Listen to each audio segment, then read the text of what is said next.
네, 오랜만에 빅터빌 시간 함께 하도록 하겠습니다.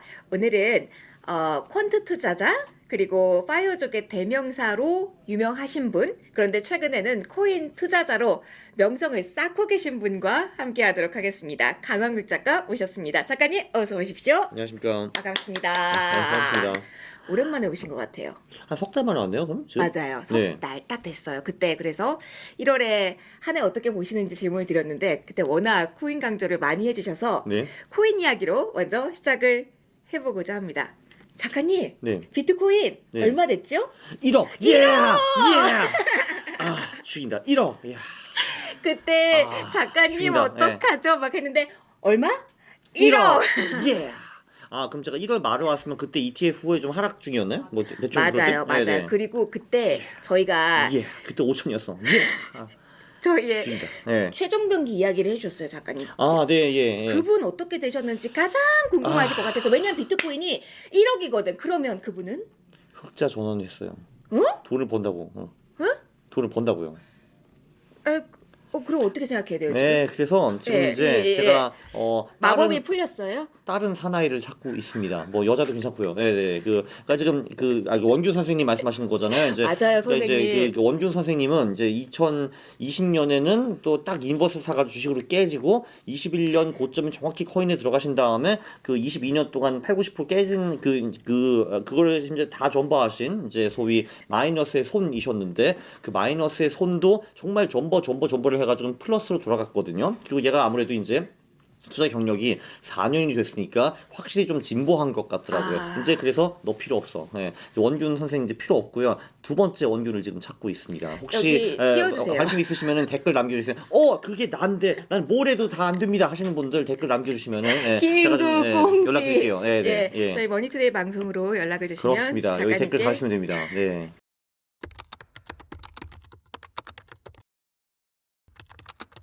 그러면은 반대로 생각하면 코인 투자의 시기가 본격적으로 왔다. 누구든 수익을 낼 수 있는 시기다. 들어가라, 버텨라, 수익 낸다. 이걸로 결론 내도 돼요? 그렇죠? 그렇죠. 네, 뭐 걔도 보는데 뭐 여러분이 못 보겠습니까? 네. 그러면 작가님 저희 그때 37,000 뭐 요 부분에서 이야기를 그때 했었잖아요. 그때 원균 선생님이 37,000 가면 몰빵. 37,000만 그치 몰빵한다 그랬죠. 맞아요, 맞아요. 그러나 그 37,000 영원히 오지 않았다. 네, 그렇죠. 네. 맞아요. 네. 오지 않고 오지 않았습니다. 하지만 정보에 성공하셨다. 그렇죠. 한 4만 불까지 떨어진 걸로 기억하는데요. 그죠? 맞아요. 그 정도? 네. 그러니까 건강한 조정 안에 있었던 거죠. 그러면 그렇죠. 그럼 이게 먼저 질문 드릴게요. 보유자분들이 일단 궁금하실 것 같아요. 지금 그만큼에서 1억 이렇게까지 왔잖아요. 네. 궁금하실 것 같아요. 조정이 있을까? 반감기 직후 뭐 전후에 조정이 있다라는 이야기들도 많이 나오는데 그러면 좀 챙길까? 약간 불안한데 그리고 다시 시세가 얹히는 시점에 다시 고 외칠까? 이 생각하실 것 같아요. 챙기는 거 어떻게 그러니까 생각하세요? 그게 사실 이론적으로는 가능한데 실전에서 그게 어떻게 가능하냐라는 게 제 생각이죠. 그래서 이제 이게 상승장이잖아요. 지금 대세 상승장인데 그 내에 계속 조정장이 오거든요. 뭐 이러면 1월에도 하나 있었고 3월에도 하나 있었고 그런데 기본적으로 이 조정장이라는 게 비트코인이 15에서 20% 정도 수준이라고 보시면은 되거든요. 네. 예, 근데 그게 사실 언제 올지는 아무도 모릅니다. 예, 그래서 그거 타이밍을 잡기도 굉장히 어렵고 실제로 내가 팔고 조정장이 왔다고 해도 그럼 또 언제 들어가라는 게 이제 질문이죠. 그죠. 네. 그럼 15% 떨어지면 그때 들어갈 수가 있는가? 그럼 또 사람이 기본적으로 잘 못 들어가거든요. 왜냐면 더 떨어질까봐 두려우니까. 그럼 못 들어갔는데 그럼 15% 떨어졌다가 다시 본전으로 와요. 그럼 그때 들어갈 수가 있는가? 그것도 어렵거든요. 왜냐면 후회가 되잖아요. 15% 그죠. 전에 들어갈 수 있는데 이 젠장 하는데 그래가지고 그냥 25% 하락 전까지는 그냥 보유하고 가만히 있어라라는 게 제 조언입니다. 그러면 어차피 못해요, 그죠? 예. 이게 이론적으로는 가능한데 손이 네. 안 나간다. 많은 분들 공감하실 것 같아요. 그죠? 예. 그러면 그래서 왜 네. 제시 리버무어라는 이제 사람의 이제 생을 다룬 책 하나 있거든요. 네. 근데 거기도 이제 그런 말이 나와요. 이제 똑같이 어떤 좀 이제 젊은이가 그러니까 이제 좀 굉장히 경험이 많으신 어르신한테 팁을 드리고 그리고 그게 주식이 올랐대요. 그러니까 이제 다시 어르신한테 가가지고 제 말이 맞았죠. 이제 파세요라고 했거든요. 그러니까 이제 어르신이 한숨을 쉬더니 그 말을 했대요. 아니야. 지금은 팔 때가 아니야. 지금은 상승장이거든. 상승장. 야, 상승장에서 포지션을 버리잖아. 다시 못 올라타, 임마. 지금 팔 때가 아니야라고 했는데 이제 그게 이제 1930년대 얘기거든요. 지금 이제 딱 맞는 것 같네요. 이제 100년 지났지만. 네. 그냥 100년. 그 책의 가장 큰 명언이 그거거든요. You know it's a bull market이라는 게 명언인데 지금 딱 그게 맞는 것 같습니다. 네. 그러면 어디까지 보세요? 아, 이거요? 어디까지 보냐고요?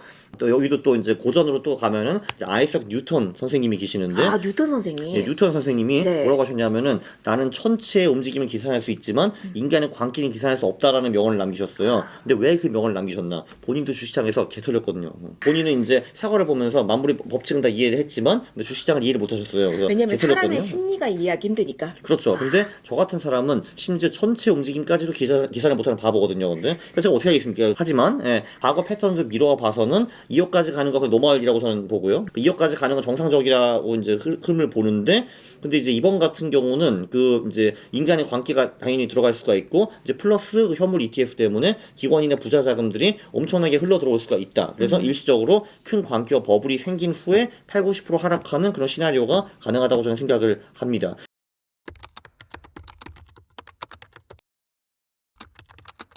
그리고 지금 4월 15일에 홍콩에서 ETF가 승인되려 만에 뭐 이러고 있거든요. 근데 지금. 그거 여쭤보려고 했어요. 네. 이게 정말 큰 건이죠. 이게 그럼 그거 엄청 중국계 커요. 자금이 네네. 확 들어오니까. 예, 왜냐면은 사실 미국 같은 경우는 ETF가 생기기 전에도 비트코인을 그냥 자유롭게 투자를 할 수 있었거든요. 네. 그러니까 좀 번거롭다 뿐이지. 그러니까 번거로운 게 좀 더 쉬워진 거잖아요. ETF를 통해서. 근데 중국 같은 경우는 아예 이제 불가능하거나 이제 암암리하거나 이제 암시장으로 가거나 뭐 이런 식으로 해야 되는 건데 ETF가 되면은 그러니까 중국 이제 개인 그리고 기관들이 투자를 할 수 있게 된 거잖아요. 어떻게 보면은. 예. 그거는 이제 엄청나게 큰 거죠. 그러니까 무에서 유가 나오는 거니까. 그죠. 예. 그럼 오늘이 저희 녹화하는 날이 4월 12일인데 네.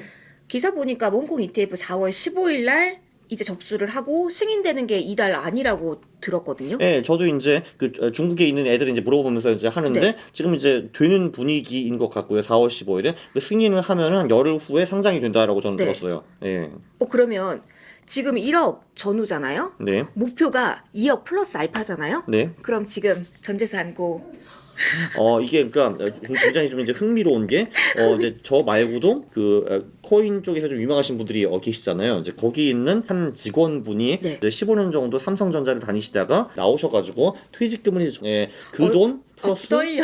집 보증금을 빼셔가지고 그러니까 비트코인이 아닌 이제 네. 뭐 다른 코인에 전부 다 올인하시고 본인은 고시원을 사신다라고 하시더라고요. 어메이징. 네. 근데 뭐 제가 여기까지는 권하지 않는데 그건 조금 극단적인 것 같고요. 제가 보기에는. 그래서 이제 그 정도는 아닌데 그것까지 추천하지 않지만 그래도 비중을 조금 늘리는 거 정도야 뭐 나쁘지 않겠느냐라는 게 제 생각입니다. 네.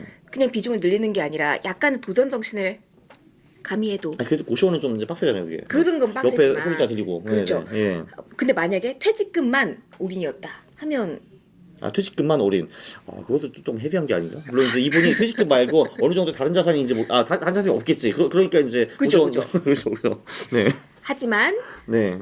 주식시장보다는 조금 더 안정적이라고 말할 수 있을 정도로 2억에 대한 희망을 가지고 계신 거죠. 그러니까 사실 안정적이진 않고 변동성은 어마어마할 겁니다. 이게 네. 왜냐면 사실 그냥 상승장 내에서도 15% 20% 꾸꾸라지는 게 그냥 이사로 그러니까 너무 이제 당연한 거고 그리고 그 정도 비트코인이 빠지면 알코올은 더 빠지거든요. 네. 그 지난번에 1월에 그러니까 이제 한 6시간 만인가 비트코인이 15% 정도 빠지는 사태가 있었어요. 그때 선물하시는 분들 많이 청산당했는데 그리고 그 똑같은 6시간 동안에 제가 기억하기로는 도지코인이 40%가 빠졌어요. 네, 이런 와일드한 시장이기 때문에 이 변동성은 버텨야 되거든요. 네. 네, 근데 이제 기대 수익률은 월등히 높죠. 그건 맞죠. 네. 그러면 이번 반감기만의 특징이 플러스 알파로 뭐가 있는지도 궁금해. 이번이 4차 맞죠, 작가님? 그러니까 그 반감기 자체는 새로운 게 사실 별로 없죠. 4년 만에 그냥 오는 거니까. 네. 근데 여기 플러스 알파가 그 미국 ETF 그건 이제 팩트이고 홍콩 ETF가 지금 되네 만에 하는데 그게 지금 될 가능성이 높아 보이죠. 그러면은 3차까지는 막 이걸 끌어올린 게 개인 자금이었다 그러면 네. 4차는 조금 더 묵직한 기관 자금이라는 게 가장 큰 특징이라고 말해도 될까요? 그렇죠. 사실 그래서 이제 그러면 이제 홍콩과 미국이 되면은 그럼 왜 한국이 없느냐라는 말을 할 수가 있거든요. 그래서 총선에서 한다면서요. 예, 사실 하는 건 너무 당연하다고 보거든요. 네. 뭐 저는 생각했죠. 야, 무슨 이런 거를 공약으로 거네. 너무 당연한 거를. 그건 네. 진짜 무슨 뭐, 여러분, 저는 이제 해가 동쪽에 있을 거라 약속합니다. 이런 거 똑같은 거잖아요, 사실 근데. 이게 무슨 공약이야라고 생각했거든요. 아유, 이게. 흐름이다. 네. 그렇죠. 예. 아니, 왜냐면은 명분이 하나도 없잖아요. 그 막을 명분이. 근데 그래서 저 사실 사람들한테 그랬거든요. 아니야, 어차피 근데 개인들 코인 다 하고 있는데 그게 그게 뭐 대단하냐 하는데 근데 그 말을 하더라고요. 이 사람들이 이제 그 퇴직연금이나 개인연금 같은 경우는 우리가 개별주에 투자를 못 하는데 네. 비트코인 ETF가 생기면은 이제 본인은 그 퇴직연금 개인연금의 일부를 거기다 넣겠다라는 말을 하더라고요. 근데 그게 좀 일리가 있는 것 같아요. 이제 그게 하나 있고 네. 그래서 이제 한국도 ETF가 아마 출시될 가능성이 사실 매우 높고 네. 사실 그거를 이제 바꿔 생각해 보면은 그러면은 그런 ETF가 생기면은 미국이나 그 선진국에 연기금도 좀 어느 정도 들어갈 수가 있잖아요. 걔네들도 다 자산 배분을 해야 되는데 네. 자산 배분을 할 때 뭐 굳이 맨날 주식과 채권만 할 필요는 없는 거잖아요, 사실. 그래서 이제 뭐 금도 좀 하고 비트코인도 뭐 엄청 대단한 금액은 아니지만 뭐 진짜 한 1% 2%만 들어간다 하더라도 그 액수가 어마어마하거든요, 이게. 네. 왜냐면 연기금 시장이 워낙 크기 때문에. 또 좀 나아가면은 중앙은행도 이제 외환 보유고를 어딘가 투자를 하는데 지금 사실 뭐 거의 다 그냥 뭐 미국 국채 이런 데 넣은 경우가 많은데 근데 거기서도 왜 일면 1%, 2%, 3%를 비트코인 투자를 못 하겠느냐라는 게 제 생각이죠. 네, 그러면 그 액수가 이제 개인들 코 묻은 돈과는 완전히 달라지죠. 네. 이더리움 ETF도 또 다른 모멘텀으로 더해놔도 되는 걸까요? 사실 저도 이제 이더리움 ETF를 그 막을 이유가 있느냐라고 생각을 하긴 하는데 근데 그거는 근데 아직은 뭐 모른다는 분들도 꽤 많이 계신 것 같더라고요. 그게 뭐 일단은 그런 말을 하더라고요. 네. 이제 이더리움이 그러면 이제 증권 아니냐. 근데 이제 그걸 발행할 때 SEC나 이런 데 컨트롤 안 받았기 때문에 이거 우리가 ETF로 만들어줄 수 없다. 뭐 그런 말도 있는 것 같더라고요. 그러면 그거 다 빼놓고도 그냥 BTF, ETF, 뭐 미국 일단 넘었고 홍콩 그리고 국내까지 하면 이 모멘텀만 봐도 충분하다라고 투자자분들은 보셔도 되는 거예요. 그렇죠. 그리고 제가 알기로는 런던 쪽도 이제 추진을 하고 있다고 하는데 그럼 네. 이제 아시아, 그 미국, 유럽 다 있는 거죠, 그게. 네. 그러면 그냥 정리하면 가지고 계신 분들 그냥 쭉 가세요. 새로 담고 싶으신 분들 지금이라도 담으세요. 네, 그러니까 지금 사는 게 저는 굉장히 좋다라고 지금이요? 보는데, 네. 근데 이제 좀 더 좋은 타이밍을 보자면은 지금 사실 횡보장이잖아요. 횡보장을 돌파하는 이제 그 시점이 어떻게 보면 타이밍상으로는 가장 좋은 이제 곳인데 이제 그거를 놓치실 가능성이 매우 높으니까 그냥 지금 사라라는 게 제 생각이죠. 이것도 분할 매수 해야 돼요. 분할 매수가 좋기는 좋죠. 그러니까 예를 들면 지금 최고점이 지금 73,500불인데 네. 그거를 돌파하는 그 시점에 이제 1차 매수를 하거나 아니면 이제 이러면 지금 1차 매수를 하고 그 73,500 최고점 돌파할 때 2차 매수를 하는 방법이 있고요. 네. 그러면 이제 보통 거기서 쫙 오르다가 다시 좀 횡보장을 가다가 또 돌파를 할 거거든요. 그때 이제 다시 추가 매수 뭐 이런 식으로 하는 게 좋은 방법이죠. 그 정석적인 방법이죠. 결국은 불타기. 네. 불타기. 그렇죠. 그냥 타고 올라가자. 그래서 차고차고 올라가자. 그렇죠, 그렇죠. 네. 어디까지 그 흐름이 이어진다라고 보세요? 2025년. 이게 그 역대 최고가를 돌파하면은 보통 거기서부터 1년 정도 더 가거든요. 네. 그렇게 미뤄보면은 한 25년 그 초반까지. 예. 근데 이제 그러니까 그래서 이제 시나리오가 두 개가 있는데 네. 그 25년 초반까지 가는데 기관들과 뭐 이런 그 부자들의 광기를 통해 가지고 정말 진짜 뭐 5억 10억까지 갔다가 그 후에 80, 90% 꼬꾸라지는 시나리오가 하나 있고 두 번째 시나리오는 옛날에 금 ETF 생길 때도 자금이 천천히 들어오면서 9년 정도 금값이 올랐거든요. 한 4배 반 정도. 그런 식으로 좀 내년 초반에 끝나는 게 아니라 좀 더 완만하게 좀 더 길게 가는 그런 시나리오도 있다고 저는 봅니다. 근데 어차피 둘 다 행복한 시나리오이기 때문에 그렇죠. 다 좋은 거죠, 둘 다. 네. 다 좋네요. 네. 작가님께서는 매월 계좌를 공개하시잖아요. 네.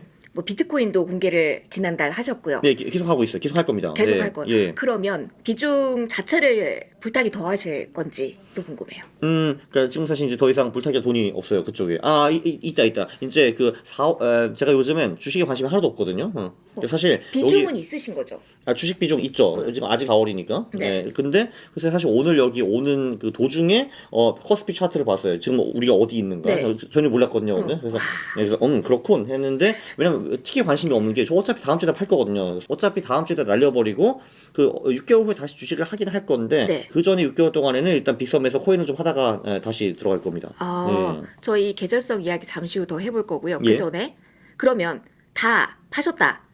그 금액 이게 아직은 안 팔았죠. 이제 다음 주에 팔 거죠. 예. 판다면 왜 그때인지는 잠시 후에 알려드릴게요. 예.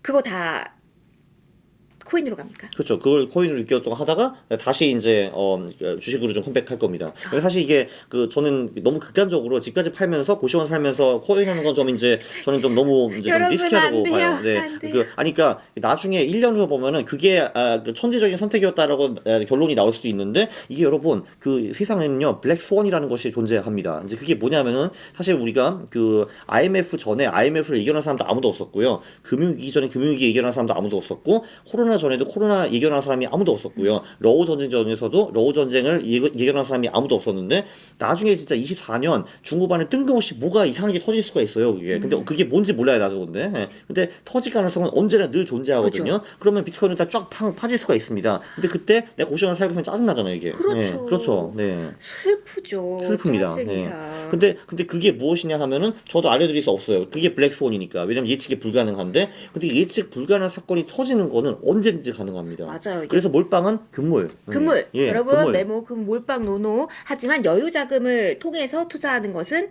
지금 시장에서는 괜찮은 전략. 그렇죠. 예. 그러니까 그 사실 저는 여유 자금이라는 건 존재하지 않다고 보거든요. 다 돈이거든요. 다 이게 근데. 소중해요. 예, 다 소중해. 빡빡해요. 근데 그 소위 그 여유 자금, 비여유 자금 다 합쳐가지고 팍 몰빵 그거는 진짜 위험합니다. 제가 보기에는.